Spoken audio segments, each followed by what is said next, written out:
Dear student, very good morning all of you.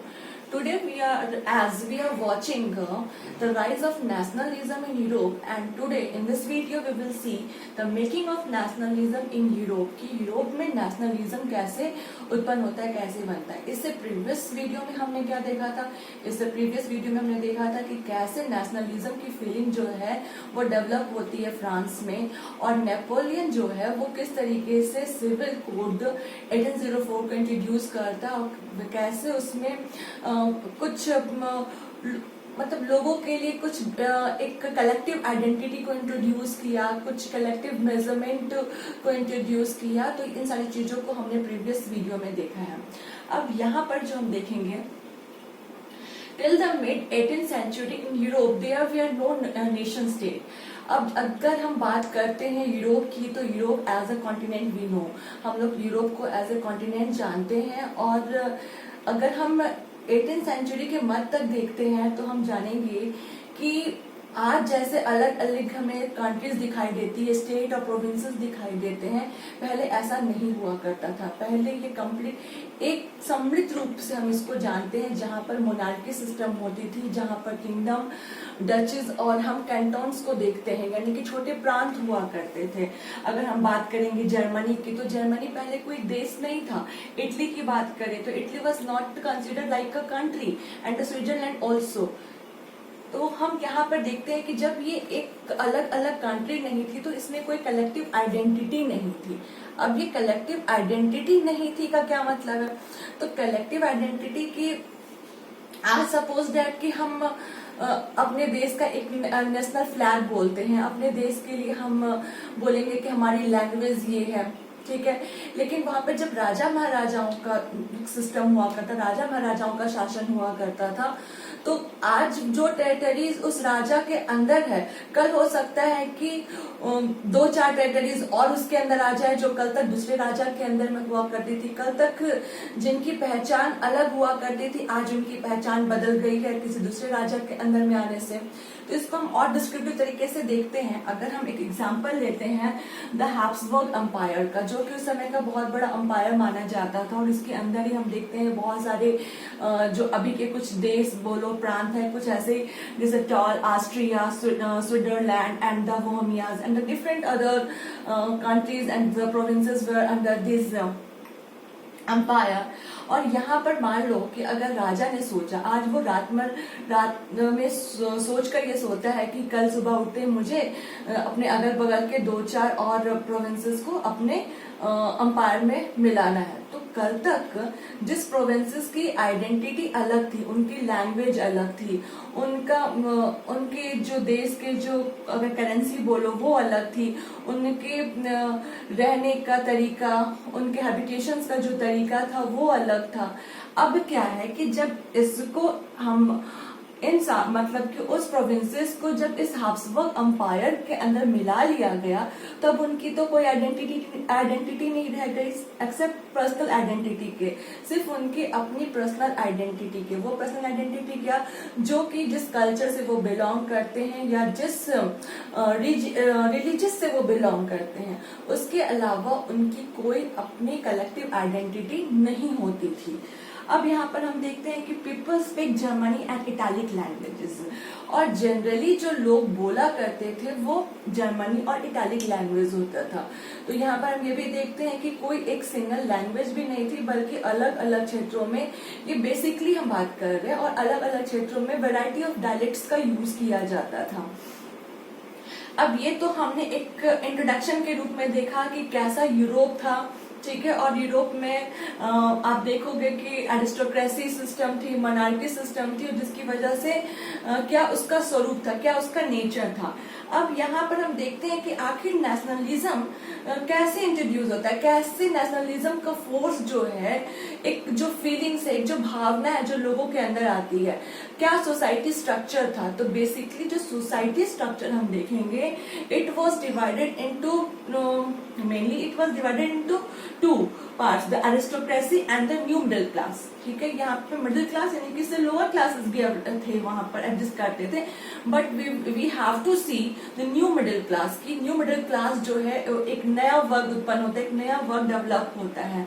तो इसको देखने से पहले हम देखते हैं एरिस्टोक्रेसी। तो एरिस्टोक्रेसी क्या, एरिस्टोक्रेसी वो हम कहते हैं राजाशाही को, हिंदी टर्म्स अगर हम इसको समझते हैं तो राजाशाही यानी कि राजा और राजा के परिवार या उसके सगे संबंधी को हम कहते हैं राजाशाही। तो ये एरिस्टोक्रेसी सिस्टम था जिसमें कि उनके पास में, अब चूंकि राजाशाही है तो ऑब्वियस सी बात है कि राजा के परिवार वाले, राजा के सगे संबंधी है, रिश्तेदार हैं, तो इनके पास में वो रिच होना तो स्वाभाविक है उनके लिए, और लैंड भी ज्यादा लैंड होना भी स्वाभाविक है।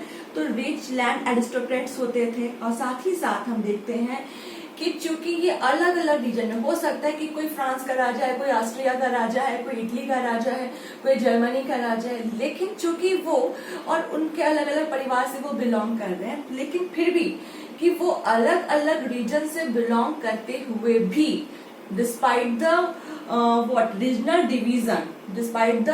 डिवीजन और द डिस्पैरिटीज, वो यूनाइटेड थे, वो एक रूप थे, एक समुचित रूप से वो जाने जाते थे, क्योंकि उनका क्लास एक था, क्योंकि वो सारे लोग एक एरिस्टोक्रेट वर्ग से, एक एरिस्टोक्रेट क्लास से बिलोंग कर रहे थे।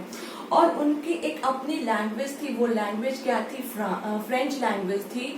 और साथ ही साथ इनको जो आपस में एक मजबूती इनके अंदर डालने वाला और इनको आपस में कनेक्ट करने का जो एक रिलेशनशिप जो था वो था मैरिज, यानी कि मैरिज के थ्रू टाई अप होता था कि अगर ऑस्ट्रिया का राजा है और ऑस्ट्रिया की रानी है, फ्रांस का राजा है, तो इनकी राजकुमारी है और राजकुमार है, तो इनकी शादी हो गई, तो एक मैरिज टाई अप हो गया। और फिर से वो एरिस्टोक्रेसी, मतलब क्लासेस में ही जनरली ऐसा होता था कि एरिस्टोक्रेट फैमिली से मैं बिलोंग करता हूँ, तो एरिस्टोक्रेट फैमिली से ही हमारा हस्बैंड भी बिलोंग करेगा।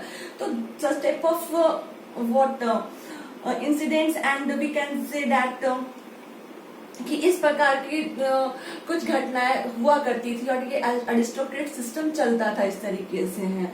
फिर हम देखते हैं कि यहाँ पर इनकी संख्या की अगर हम बात करते हैं तो these are numerically very small group, की संख्या के रूप में ये बहुत ही छोटे ग्रुप हुआ करते थे, बहुत बड़ी संख्या इसकी नहीं थी। अगर एक और अच्छे तरीके से हम समझने की कोशिश करते हैं तो आज के वर्तमान परिप्रेक्ष्य में, पर्सपेक्टिव में अगर हम इसको देखें, चलो राजा महाराजा का सिस्टम तो अभी नहीं है, कोई मोनार्की सिस्टम नहीं है, there is no aristocrat, but अगर हम एक क्लास की बात करते हैं, मान लो कि अमेरिका के प्रेसिडेंट हैं, अमेरिका के प्रेसिडेंट यहाँ आते हैं और उनको यहाँ के प्रधानमंत्री का नेचर बड़ा अच्छा लगता है, और अगर उनकी बेटी की शादी होती है तो they are not going to invite us, वो हम लोगों को तो बुलाने नहीं जा रहे, बिकॉज हमारे क्लास और उनके क्लास में और उनका जो एक ऑक्यूपेशन ही है जो हमसे उनको डिफरेंट बनाता है, अलग बनाता है। तो हो सकता है कि कल को अगर वो चाहेंगे तो प्रधानमंत्री नरेंद्र मोदी को बुला सकते हैं, हमारे देश के राष्ट्रपति को बुला सकते हैं, गृह मंत्री को बुला सकते हैं, because they all belong to the same class, क्योंकि वो सभी जो है एक सेम क्लास से बिलोंग करते हैं।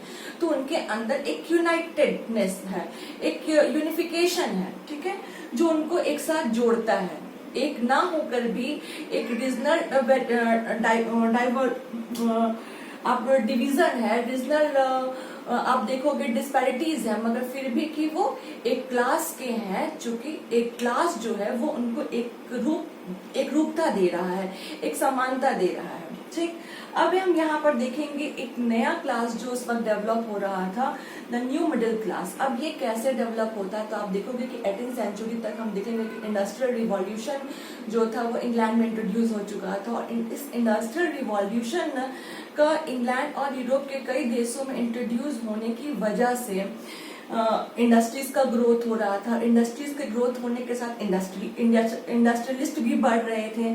फिर हम देखते हैं कमर्शियल क्लास बढ़ रहा था, और इस कमर्शियल क्लास जो था कॉमर्शियल क्लास है तो ऑब्वियसली बात है एजुकेटेड होगा, उनकी सोच थोड़ी डिफरेंट होगी, उनके पास पैसा होगा, ठीक है। जब कैपिटल होगा तो एजुकेशन भी आएगा, एजुकेशन आएगा तो उनका सोच भी चेंजेस होगी।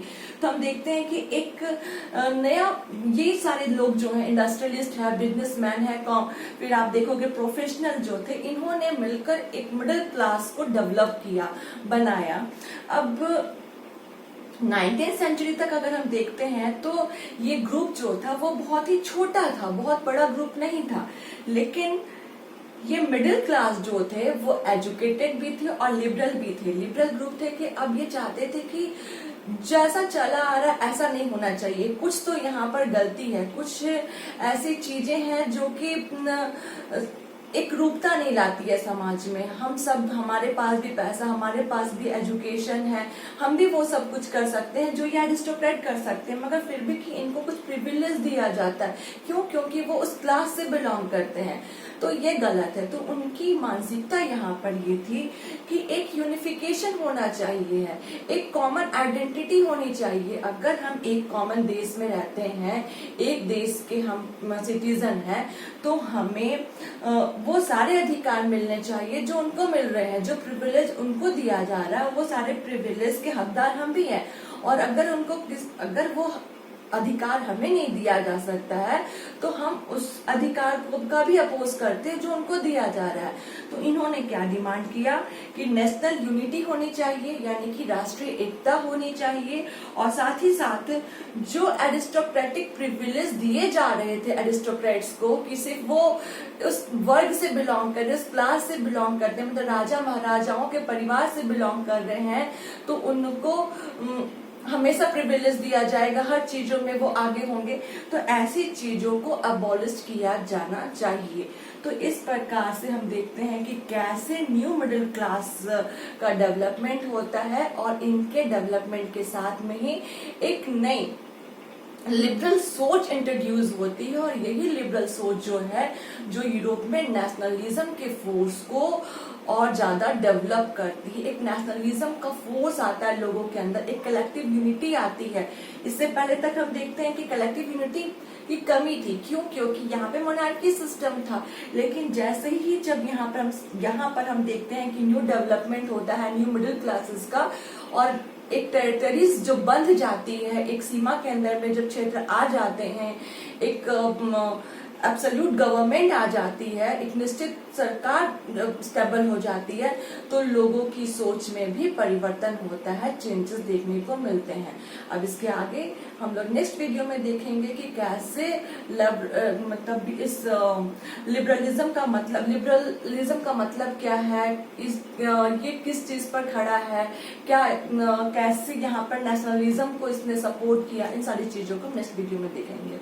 So thank you for today, have a nice day.